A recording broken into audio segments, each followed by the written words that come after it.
Next we are going to see about the post-war crisis and Germany. The imposition of penal reparation causes a great discontent in Germany. So reparation கொடுத்தாகணும் அப்படின்னு சொல்லி ரொம்ப வலுக்கட்டாயமாக Germany கிட்ட இருந்து பறிக்கப்பட்ட அந்த இழப்பீடுகளும் வந்து பார்த்திங்கன்னா ஜெர்மனியை மிகப்பெரிய ஒரு மன உளைச்சலுக்கு ஆளானுச்சு. ஸோ டிஸ்கண்டென்ட், பொறுமை இழக்க வச்சது அப்படின்னு அர்த்தம். இந்த interwar period was a time of severe economic downturn. During the period, இந்த டைம் பீரியடில் தான், இந்த வார் நடக்கிற அந்த பீரியடில் தான் western Europe as well as the United States was suffered as lot as a name of economic downturn. பொருளாதார சரிவுகள் ஏற்பட்டிருக்கக்கூடிய காலகட்டம் அந்த காலகட்டம். So Britain was facing a massive unemployment and its economic was nearly crippled by general strike 1926. அந்த நேரத்தில் தான் பிரிட்டனில் அதிகமான அன்எம்ப்ளாய்மெண்ட் ப்ராப்ளம் சுச்சுவேஷனுக்கு ஏற்பட்டுச்சு. அது மட்டும் இல்லாமல் அந்த ஸ்ட்ரைக்ஸ், ஜென்ரல் ஸ்ட்ரைக்ஸ் 1926லலாம் ரொம்ப அதிகமாக இருந்துச்சு. The United States was faced with the Great Depression after 1929.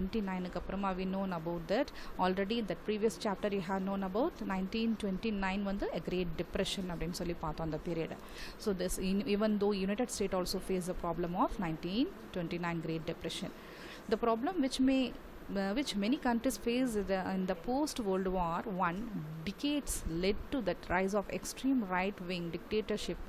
இந்த மாதிரி நேர காலகட்டத்தில் தான் வந்து இந்த போஸ்ட் வேர்ல்டு வார் ஒன்னுக்கு அப்புறமாக இந்த டிக்டேட்டர்ஷிப்ஸ் அப்படின்னா பேச்சாற்றலுடைய பெரிய பெரிய சர்வாதிகாரம் படைத்தவர்கள் இருந்த காலகட்டம் அது. அதாவது இட்டாலியில் முசோலினி அப்படிங்கிறவரும் ஜெர்மனியை வந்து ஹிட்லர் அப்படிங்கிற சர்வாதிகாரிகள் எல்லாம் ரூல் பண்ண காலகட்டம். ஸோ அண்டு ஸ்பெயினில் பார்த்திங்கன்னா ஃப்ராங்கோ அப்படிங்கிறவங்க. So you underline this words, ரொம்ப ரொம்ப இம்பார்ட்டன்ட் ஆனது. Italy is ruled by Mussolini's party, Germany is ruled by Hitler party, and Spain is ruled by Franco party. Germany experienced both high unemployment and severe inflation after the war. So world war ஒன்னுக்கு அப்புறமா பார்த்திங்கன்னா ஜெர்மனியில் இந்த மிகப்பெரிய பிரச்சனை எல்லா நாடுகளுக்கும் இருந்துச்சு. அதே நேரத்தில் ஜெர்மனியும் விட்டு வைக்கல. என்ன பிரச்சனை?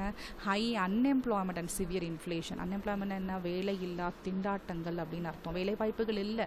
ஸோ அதனால் பார்த்திங்க அப்படின்னா வேலை இல்லை அப்படின்னா வருமானங்கள் இல்லை. அப்போ பசி கொடுமைகள் இருக்கும்.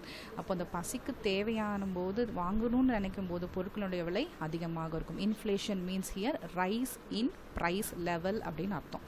So later it's currency become the practically worthless. பார்த்திங்கன்னா அதிகமான பணம் கொடுக்கணும், ஆனால் குறைவான சொச்சமான பொருட்கள் தான் வாங்க முடியுமா?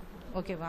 ஃபார் எக்ஸாம்பிள், 1 கிராம் கோல்டு இப்போ ஜஸ்ட் நமக்கே தெரியும், இப்போ 4000 போயிட்டுருக்குன்னு வச்சுக்கோங்க. ஒர்த்லெஸ் தான். அந்த காலத்தில் எல்லாமே பார்த்திங்கன்னா ஒரு 50 இயர்ஸ், ஒரு 80 இயர்ஸ் அதெல்லாம் பார்த்திங்க அப்படின்னா ரொம்ப குறைவான ரேட்டுக்கு எல்லாமே கிடைச்சிது. கிராம் அப்படிங்கும்போது ஒரு பவுனே வந்து 200-400 எல்லாமே கிடைச்சிது. இன்றைக்கி நம்ம வாங்குகிறோம், எவ்வளோ வாங்குகிறோம்? ஒரு பவுன், that means it's called as 8 gram is equal to 34,000 near by, more or less, அதிகமாக இருக்கலாம். ஸோ அந்த மாதிரி பெண்ணி நீங்கள் கொடுக்கக்கூடியது வந்து பார்த்திங்கன்னா அதிகமான பணத்தில் குறைவான பொருள் வாங்கணும் அப்படின்னா definitely that part is called as inflation period. அதே மாதிரி குறைவான பணம் கொடுத்து நிறைவான பொருட்கள் வாங்கணும்னா அது வந்து டீஃப்ளேஷன் பீரியடுன்னு சொல்லுவாங்க. ஓகேவா? அது deflation periods. Later it's currency become a practically worthless. இங்கே ஒரு எக்ஸாம்பிளே கொடுத்துருப்பான், huge worthless money for bread அப்படின்பா. பட் கூட நிறையா பணம் கொடுத்தா சும்மா ஜஸ்ட் ஒரே ஒரு பிரெட்டு லூஃப் மட்டும், பிரெட்டு லூஃப் நாம் இப்போ கடையில் வாங்குகிற பிரெட் ஸ்லைசஸ் இருக்குது இல்லையா, அதை அப்போ ஸ்லைஸ் போடாமல் அந்த பிரெட் அப்படியே இருக்கிறது தான் அந்த ஷேப், அந்த இது தெரியல. ஸோ திஸ் இஸ் பிரெட், இவ்வளோ தான் வாங்க முடியுமா? ஸோ இதுலேருந்து நமக்கு என்ன தெரியுது? Comparison, there is no value for money. So இதுதான் அங்கே நேர்ந்தது. பணத்துக்கு மதிப்பே இல்லை. நிறையா பணம் கொடுத்து ஒரே ஒரு பிரெட் லூஃப் மட்டும் வாங்க முடியுமா? ஸோ அந்த மாதிரியான situations where experienced in Germany. Later it's currency become practically worthless. அதோடைய கரன்சிக்கு மதிப்பே இல்லாமல் போணுச்சு. There are several pictures of 1920s when ordinary people had to carry. So even though the ordinary people, சராசரியான மனிதன் கூட அதிகமாக பாதிக்கப்பட்டார்கள். Several that lot of that is no, அவங்களால வந்து சின்ன சின்ன விஷயங்களை கூட சர்வை பண்ண முடியல, அவங்க பசித்தாகத்தை கூட தீர்க்க முடியல. Money in the wheelbarrows to buy bread. Wheelbarrows அப்படின்னா அந்த தள்ளு வண்டிகள் சொல்லுவாங்க இல்லையா, அதில் எடுத்துகிட்டு போகணுமா ஒரு ப்ரெட்டை வாங்குறதுக்கு. அந்த ரோடெல்லாம் போடும்போது அந்த ஜல்லி எல்லாம் தள்ளிட்டு போவாங்கல்ல, ஒரு பாரோவர்ஸ், நம்ம 2 சக்கரம் இதில் வந்து தள்ளுவாங்கல்ல இந்த சுமையெல்லாம் வச்சுட்டு, அதுக்கு தான் வீல் பாரோவர்ஸ் அப்படிம்பாங்க. So this was a blamed on the war reparation. So இதெல்லாம் எதனால் ஏற்பட்டுச்சு, ஜெர்மனிலேயே இந்த மாதிரி கொடூரமான விஷயம் நடக்குது அப்படின்னா இந்த ரிப்பரேஷன் ஜெர்மனி பே பண்ணுச்சு இல்லையா, 85 பில்லியன் கொடுக்கணும் அப்படின்னு சொல்லி ஆலிஸ் கண்ட்ரிஸ்லாம் டிமாண்ட் பண்ணுச்சுல்ல, அதுக்கு கொடுக்க போக தன்னால் முடிஞ்ச தங்கிட்ட இருக்கிற பணமெல்லாம் கோல்டு மார்க்ஸ் எல்லாம் 25 பில்லியன் கொடுத்ததால ஜெர்மனியோடைய வருமானமே இல்லாமல் போச்சு, ஜெர்மனிக்கு இருந்த பணபலமே இல்லை. ஸோ இதுதான் காரணம் அப்படின்ட்டு ஜெர்மனி நினச்சி மனசில் ஒரு பழி எடுக்கும் படலை மாதிரியே அது இருந்துகிட்டே இருந்துச்சு. So Germany was forced to pay, though in the final analysis the demand for war reparation were moderate over several rounds of negotiation. So எத்தனையோ பேச்சுவார்த்தைகளுக்கு இடையே தான் வந்து ஜெர்மனி என்ன பண்ணுச்சு, அதுவும் அந்த ஜெர்மனியால் மற்ற நாடுகளுக்கு ஏற்பட்ட இழப்புகள் சரி பண்ணுறதுக்கு ஓகேன்னு சொன்னிச்சு, அந்த பணமும் கொடுக்க சம்மதிச்சது பல பேச்சுவார்த்தைகளுக்கு அப்புறமாகத்தான். ஸோ இதெல்லாமே தான் காரணம் ஜெர்மனியில் வந்து இந்த அன்எம்ப்ளாய்மெண்ட் ப்ராப்ளமும், அது மட்டும் இல்லாமல் இன்ஃப்ளேஷன் விலையேற்றங்கள் அதிகமாகிறதுக்கு காரணம் வந்து இந்த ரிப்பரேஷன் பேமெண்ட் தான் அப்படின்னு சொல்லிட்டு ஜெர்மனி நினச்சது. சரி, next we are going to see about that the rise of Adolf Hitler. ஜெர்மனினாலே ஹிட்லர் தான் is the hero of Germany. அவருடைய ரைஸ் எப்படி இருந்துச்சு, அவர் எப்படி வந்தார் அப்படின்னு சொல்லி பார்க்கப்போம். Adolf Hitler was able to exploit the general discontent among the Germans. So அவர் வந்து எப்படியாவது ஜெர்மன் மக்களுக்கு இடையே இருக்கக்கூடிய இந்த பிரச்சனைகளை தீர்க்கணும் அப்படின்ட்டு ரொம்ப முனைப்போடு இருந்தார். Gifted with that great oratorical skills he was able to sway the people by his impassioned speeches. இவர் பார்த்திங்கன்னா மிகப்பெரிய ஒரு வரப்பிரசாதம் சொல்லுவாங்களே, அவர்கிட்ட இருந்தக்கூடிய ஒரு மிகப்பெரிய ஒரு கிஃப்டே என்ன அப்படின்னா சிறப்பான ஒரு சிறந்த பேச்சாற்றல் உடையவர், நல்ல மேடை பேச்சாளர். He was able to sway the people through by his impassioned speeches. அதிலேயே கவர்ந்தார் மக்களை, ஜெர்மனி நாட்டு மக்களை வந்து இவருடைய நல்ல ஒரு சுவாரஸ்யமான பேச்சுக்களின் மூலமாகவும் பலம் நிறைந்த மக்களுக்கு உணர்வுகள் ஊட்டக்கூடிய ஒரு ஸ்பீச்சஸை வந்து கொடுத்து அவர் என்ன பண்ணார், தன் பக்கமாக இழுத்தவர் தான் வந்து இந்த Hitler. Promising a return to the glorious military past of Germany. So நிறைய மேடை பேச்சுக்கள்லாம் அவர் வந்து ப்ராமிஸ் பண்ணியிருக்காரு மக்களை, ஜெர்மன் மக்களை, திரும்பவும் நம்ம நாடு இழந்ததை மீட்டு கொடுப்பேன், அதாவது மிலிட்ரியில் நம்ம நாடு பவர்ஃபுல்லாக விளங்கக்கூடிய ஒரு நாடாக நான் மாற்றுவேன் அப்படின்னு சொல்லிட்டு ரொம்ப வந்து தன்னுடைய ப்ராமிசிங் வேர்ட்ஸை வந்து மக்களுக்கு முன்னாடி உதிர்த்தார். So he founded the national socialist party. நல்லா பாருங்கள், இந்த கட்சியினுடைய பேர் தான் அது. எப்படி திமுக கட்சி, அதிமுக கட்சி, காங்கிரஸ் அந்த மாதிரியெல்லாம் சொல்கிறோம்ல, நேஷ்னல் பார்ட்டி, அதுக்கப்புறமா வந்து ஸ்டேட் பார்ட்டின்னு சொல்கிறோம் இல்லையா, அதே மாதிரி தான் ஜெர்மனியில் ஹிட்லருடைய பார்ட்டி பேர் என்ன அப்படின்னு பார்த்தீங்கன்னா நேஷ்னல் சோஷியலிஸ்ட் பார்ட்டி. ஜென்ரலாகவே இது என்னன்னு சொல்லுவாங்க அப்படின்னா த நாசிஸ் அப்படின்பாங்க, அதாவது நாசி பார்ட்டி அப்படின்னு சொல்லுவாங்க. So the fundamental platform on which Hitler build his support was the notion of that is no notion of the racial superiority of German as a pure. இவருக்கு ஒரு இது என்ன அப்படின்னா ஹிட்லருடைய ஒரு தலகணும்னு கூட சொல்லலாம். அவர் என்ன அப்படின்னா ஜெர்மன் ஆஸ் எ பியூர், ஜெர்மன்காரங்க, ஜெர்மன் இனத்தை சேர்ந்த, ஜெர்மன் நாட்டை சேர்ந்தவங்க ஒரு pure person who are belong to the race of ஆரிய இனத்தை சேர்ந்தவர்கள் அப்படிங்கிற ஒரு மமதை அப்படின்னு சொல்லுவாங்க. அந்த மாதிரியான ஒரு அக்ரெசிவான ஒரு கேரக்டர் கொண்டவர். அண்ட் எ டீப் சீட்டட் ஹேட்டட் ஆஃப் ஜூஸ். இவருக்கு எதிர், இவர் ஜெர்மன்ஸ் தான் வந்து ஜெர்மனி பீப்புள் தான் வந்து அந்த ரேஸ் பீப்புள் தான் ஆரியன்ஸ் அப்படிங்கிற அந்த இனத்தை சேர்ந்தவருங்க.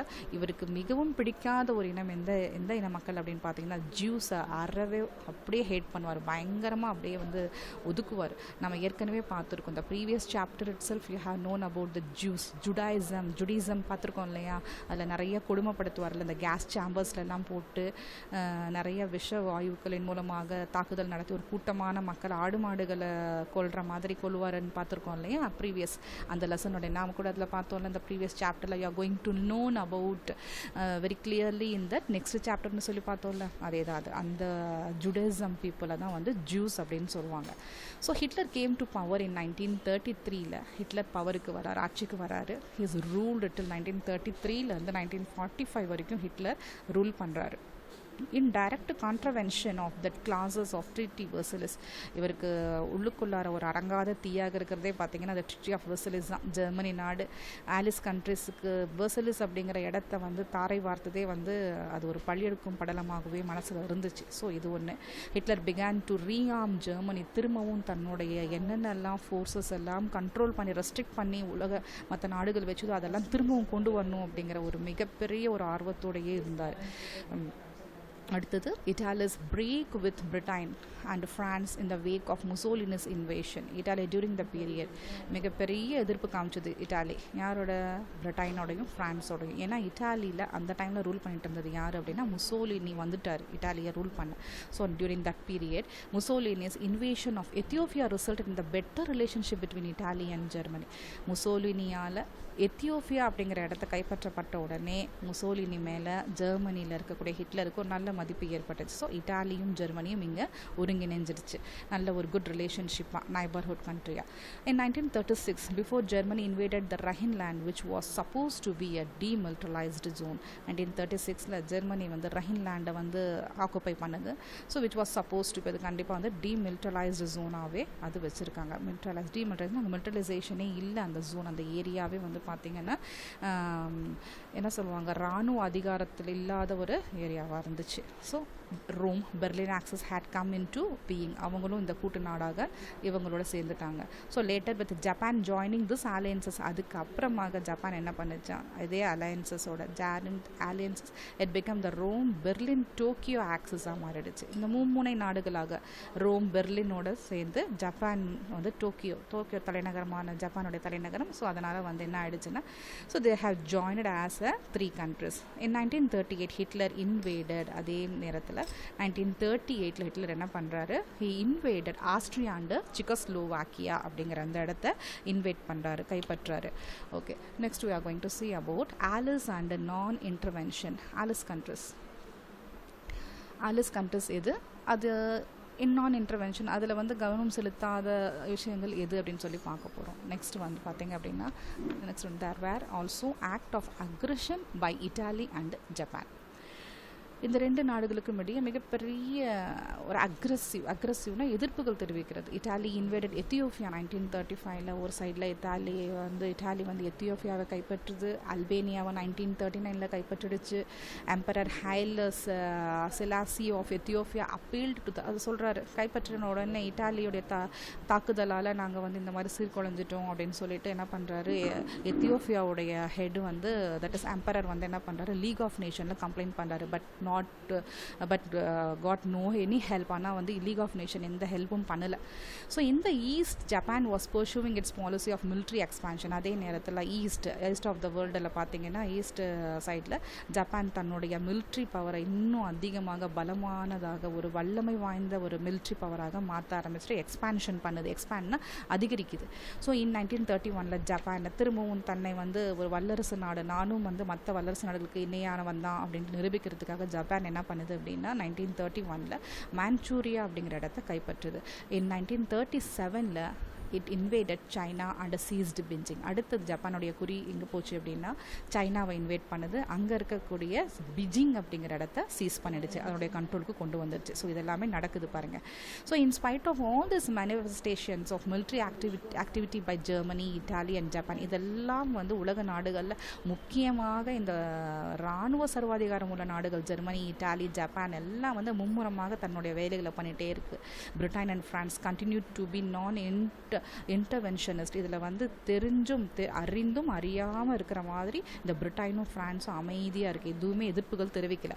So the United States was totally indifferent to the outside world and was concerned with the revival of the economic after the great depression. பொதுவாகவே இந்த யுனைடெட் ஸ்டேட்ஸ் வந்து பார்த்திங்கன்னா அமெரிக்கன் ஸ்டேட்ஸ் எல்லாமே வந்து டோட்டலாக இன்டிஃப்ரெண்ட் அண்ட் அவுட் ஸ்டேட், உலக அளவில் வெளியில் பார்க்கும்போது அதாவது அது மாதிரி வேலை பண்ணிகிட்டு இருக்கிற மாதிரி தான் தெரிஞ்சுது. ஆனால் இட் இஸ் கன்சர்ன் தட் இதனுடைய முக்கிய குறிக்கோளை என்ன அப்படின்னா, இந்த மிகப்பெரிய பொருளாதார இழப்பு முதலாம் உலகப் போல நடந்துச்சு இல்லையா, அதுலேருந்து மீண்டு வெளியில் வரணும் அப்படிங்கிறது தான் இந்த யுனைடெட் ஸ்டேட்ஸினுடைய குறிக்கோளாக இருந்துச்சு, அமெரிக்க நாடுகளுடைய இது மெயின் தாட்டே. Okay, so I hope that is allies countries இதெல்லாமே வந்து புதிய நாடுகளை கைப்பற்றுனுச்சு. அதில் நான் இன்டர்வென்ஷனாக வந்து பிரிட்டனும் ஃப்ரான்ஸும் இருந்தது எதனால் அப்படின்னு சொல்லி பார்த்தோம். And next we are going to see about that Munich pact அப்படிங்கிறது பார்த்திங்க அப்படின்னா திஸ் இஸ் முனிச் அப்படிங்கிற பிளேஸில் நடந்த ஒரு ஒப்பந்தம். இதில் பார்த்திங்கன்னா a further factor was that the Western powers and the Soviet Union distrusted each other. So western பவர்ஸும் சோவியத் யூனியன்ஸும் ஒருத்தருக்கு ஒருத்தர் வந்து நம்பத்தகுந்த ஒரு இதில் இல்லை, ஸோ வெஸ்டர்ன் பவர்ஸ் அது தன்னை தான் நிரூபிக்கிறதுக்கும் சோவியத் யூனியன் வந்து அது தன்னை வந்து ஒரு தனித்துவமான ஒரு பவரில் இருக்கணும் அப்படின்னு நினச்சிட்டு இது வந்து ஒருத்தருக்கு ஒருத்தர் நம்பாமல் தனித்தனி நாடாக இருந்தாங்க. So in 1938 prime minister Chamberlain concluded the Munich pact with ஜெர்மனியோட ஒருங்கிணைந்து என்ன பண்ணுறாரு, முனிச் பேக்டில் ஒன்று சைன் பண்ணுறாரு 1938 ஜெர்மனி கிட்ட வாங்குறாரு. அதில் என்னென்ன which was a shameful acceptance of Germany invasion of Czechoslovakia to annex German speaking Sudetenland. இதில் என்ன அப்படின்னா, ஜெர்மனி செக்கோஸ்லோவியாவை இன்வென்ஷன் பண்ணியிருந்துச்சு இல்லையா, கைப்பற்றிருந்துச்சு இல்லையா, அதை வந்து நீ என்ன வந்து திருப்பி கொடுத்துடணும் டு அனெக்ஸ் ஜெர்மன் ஸ்பீக்கிங் சுடன்லேண்ட். அதாவது சுடன்லேண்டில் பார்த்திங்கன்னா ஜெர்மன் ஸ்பீக்கிங் பீப்புள் ஃபுல்லாக இருக்காங்க. அந்த இடத்த கைப்பற்றத்துக்காக செக்கோஸ்லோவாக்கியாவை இது இன்வைட் பண்ணிச்சு. அது ஸோ தட் இந்த முனிச் பேக்டில் அது திருப்பி கொடுத்துடணும் அப்படிங்கிறது தான் இந்த பேக்டினுடைய மெயின் கான்செப்ட். இன் 1939 இது வந்து ஜெர்மனிக்கு ஒரு மிகப்பெரிய அவமானமாக இருந்துச்சு. தான் கைப்பற்றிய இடத்த திருப்பி கொடுக்க சொல்லி ஒரு compulsion. So in 1939 the Soviet Union independently concluded a non-aggressive pact with Germany. பார்த்துச்சு சோவியத் யூனியன் தான் வந்து தனித்துவமாக இண்டிபெண்ட்லி வந்து இந்த ஒரு நான் அக்ரெசிவ் பேக்ட் வித் ஜெர்மனியை வந்து எதிர்கொண்டுச்சு. சரி, நான் அக்ரெஷன், நான் இனிமேல் என்னால் வந்து எந்த நாடுகளுக்கும் தொந்தரவு இருக்காது அப்படிங்கிற இந்த பேக்டை வந்து சைன் பண்ணுறது தான் வந்து Munich pact. So Soviet Union 1939 ஜெர்மனிக்கிட்ட இருந்து அது இண்டிவிஜுவலாக ஒரு கன்க்ளூஷனுக்கு வர ட்ரை பண்ணுச்சு. So the continued passivity of the Allies and the reluctance to start building up their armies were also contributory causes of the extent of scale of World War II. இதில் Alice கண்ட்ரிஸுக்கும் axis கண்ட்ரிஸுக்கும் நீ வல்லரசு வாய்ந்த நாடா நான் வல்லரசு வாய்ந்த நாடா அப்படின்ட்டு ரொம்ப முட்டு மோதல்கள். அப்படியே எந்தெந்த நாடுகளெல்லாம் உலக நாடுகளில் இருக்கக்கூடிய சின்ன சின்ன நாடுகள் அதிகமாக கைப்பற்றுதோ அப்போ அந்த நாடு வந்து பவர்ஃபுல் கண்ட்ரி அப்படிங்கிற மாதிரி இவங்களுடைய தாட்ஸு. ஸோ அதனால தான் ஜெர்மனி கண்ட்ரி ஒரு சைடும் இந்த யூரோப்பியன் கண்ட்ரிஸ் எல்லாம் ஒரு சைடும் வந்து பார்த்திங்கன்னா நிறைய பிளேசஸை வந்து என்ன பண்ணிகிட்டு இருந்தாங்க, இம்பரலைஸ் பண்ணிகிட்டு இருந்தாங்க. அதாவது காலனலைசேஷன் அப்படின்னு சொல்லி நம்ம பார்த்தோம் இல்லையா, அந்த மாதிரியான ஒரு ஆக்டிவிட்டியில் இருந்தாங்க. ஸோ இந்த ஒரு விஷயந்தான் இரண்டாம் உலகப்போர் திரும்ப வரத்துக்கு காரணமாக இருந்துச்சு. யாருக்கு இடையே, ஆலிஸ் கண்ட்ரிஸுக்கும் ஆக்சிஸ் கண்ட்ரிஸுக்கும். நல்லா பாருங்கள், ஆலிஸ் கண்ட்ரிஸ் அப்படின்னு இந்த பிரிட்டன், ஃப்ரான்ஸு இவங்கெல்லாம் வர கண்ட்ரிஸ். ஆக்சிஸ் கண்ட்ரிஸ் அப்படிங்கிறது பார்த்தீங்க அப்படின்னா ஜெர்மனி, இட்டாலி, ஜப்பான் எல்லாம் இருக்கிறது axis countries. Okay, yes. Through Hitler gave an assurance இந்த Munich pact the Germany would not attack any. நல்லா கவனிங்க, இந்த முனிச் பேக்டில் ஒரே விஷயம் என்ன அப்படின்னா, ஜெர்மனி உறுதிமொழி கொடுக்கணும், என்ன இனிமேல் என்னால் எந்த நாடுகளுக்கும் எந்த டிஸ்டர்பன்ஸும் இருக்காது அப்படின்ட்டு கொடுக்கக்கூடிய ஒரு விஷயம் தான் வந்து இந்த முனிச் பேக்ட். இந்த சைனை தான் வந்து பிரைம் மினிஸ்டர் சாம்பர்லைன் வந்து 1938 அவர்கிட்ட எழுதி வாங்கினார். ஸோ அது மிகப்பெரிய ஒரு அஷேம்டாக இருந்துச்சு அந்த ஜெர்மனிக்கு. ஸோ அது வந்து அதே மாதிரி முனிச் பேக்டில் எழுதி கொடுத்துச்சு. This was broken immediately. ஆனால் அது சொன்ன மாதிரி தன்னுடைய வாக்கை காப்பாற்றலை ஜெர்மனி. இன் 1938 எழுதி கொடுத்துச்சு. ஆனால் 39 தன்னோட சுயரூபத்தை காமிக்க ஆரம்பிச்சிருச்சு. என்ன அப்படின்னா, ஒன்ஸ் அகைன் ஹீ இன்வென்டட், அதாவது the Germany invited Czechoslovakia and Poland was attacked next. அடுத்தது போலாண்ட் அப்படிங்கிற இடம் இவங்க ஜெர்மனியால் அட்டாக் பண்ண ஆரம்பிச்சது. This final act which resulted in the declaration of war by Britain. கடைசியாக வந்து இந்த ஃபைனல் ஆக்ட் இதனுடைய விஷயம் என்ன பண்ணிடுச்சு, declaration of war by Britain ஃப்ரான்ஸுக்கு மிகப்பெரிய கோவத்தை ஏற்படுத்தி ஜெர்மனிக்கு எகெயினாக போர் தொடுக்க ஆரம்பிச்சிட்டாங்க. In Britain prime minister Chamberlain resign 1940. இந்த 1940 வந்து பிரிட்டனுடைய பிரைம் மினிஸ்டர் சாம்பர்லைன் வந்து தன்னுடைய பதவியை ராஜினாமா பண்ணிடுறாரு. ஏன்னா அவருடைய தலைமையில் தான் 1938 ஜெர்மனி வந்து முனிச் பேக்டில் சைன் பண்ணுச்சு. இவர் தான் வந்து ஃபர்ஸ்ட்டாக என்ன பண்ணார், அதை டிக்ளேர் பண்ணார். பட் ஆனால் வந்து இவர் ஏற்படுத்தி வச்ச அந்த விஷயம், அந்த ஒர்க் வந்து ஃபெயிலியர் ஆன உடனே அதில் அவர் வந்து என்ன பண்ணுறாரு, தன்னுடைய பதவியை ராஜினாமா பண்ணுறாரு. ஸோ இவருக்கு அடுத்ததாக யார் வராங்க அப்படின்னா, வின்ஸ்டன் சர்ச்சில் பிரைம் மினிஸ்டராக வந்து பிரிட்டனுக்கு வராரு. Okay, so see here the causes of world war டூவில் இந்த world war two axis versus allied கண்ட்ரிஸ்ன்னு கீழே கொடுத்துருக்காங்க இந்த மேப்பில். நல்லா பாருங்கள், ஆக்சிஸ் கண்ட்ரிஸ் அப்படின்னா இந்த எல்லோ கலரில் இருக்கக்கூடிய இந்த பிளேசஸ் கண்ட்ரிஸ் தான் வந்து ஆலிஸ் கண்ட்ரிஸ். சியா Germany, Hungary, Romania, Bulgaria, Greece, Italy எல்லாமே வந்து axis countries. Remaining countries are all call இந்த க்ரீன் ஷேடிங்கில் இருக்குது United States, Canada, United Brazil, அதுக்கப்புறமா வந்து United Kingdom, Netherlands, Belgium, France, Denmark, Poland, okay, Moscow, China, Australia, இவங்க எல்லாமே யுஎஸ்எஸ்ஆர் இதெல்லாமே பார்த்தீங்க அப்படின்னா ஆலிட் பவர் கண்ட்ரிஸ். ஓகேவா? சரி, இந்தியாலாம் இல்லை. India is not as allied country. India எப்படி வந்துச்சு இந்த போரில் வந்துச்சு அப்படின்னா, இந்தியாவை வந்து யூரோப்பியன் கண்ட்ரிஸ் ரூல் பண்ணும்போது இம்பீரியலைஸ் நாடாக இருந்துச்சு, அடிமை நாடாக இருந்ததுனால அவங்க சொல்கிற பேச்சு இந்தியா கேட்க வேண்டிய கட்டாயத்தில் இருந்துச்சு. அதனால தான் இந்தியா அப்புறம் ஆஃப்ரிக்கா போன்ற இடங்கள்லாம் வந்து மக்களை ஃபோர்ஸ் பண்ணி இந்த உலகப்போரில் வந்து ஈடுபடுத்தினாங்க. தெரியுதா? So this is children. I hope up to this one you have known about the effect causes. அதெல்லாமே காசஸ் என்னென்னலாம் காரணத்தினால வேர்ல்டு வார் நடந்துச்சு அப்படிங்கிறது உனக்கு கிளியர் ஆகிருக்கும் அப்படின்னு நினைக்கிறேன். Okay, good.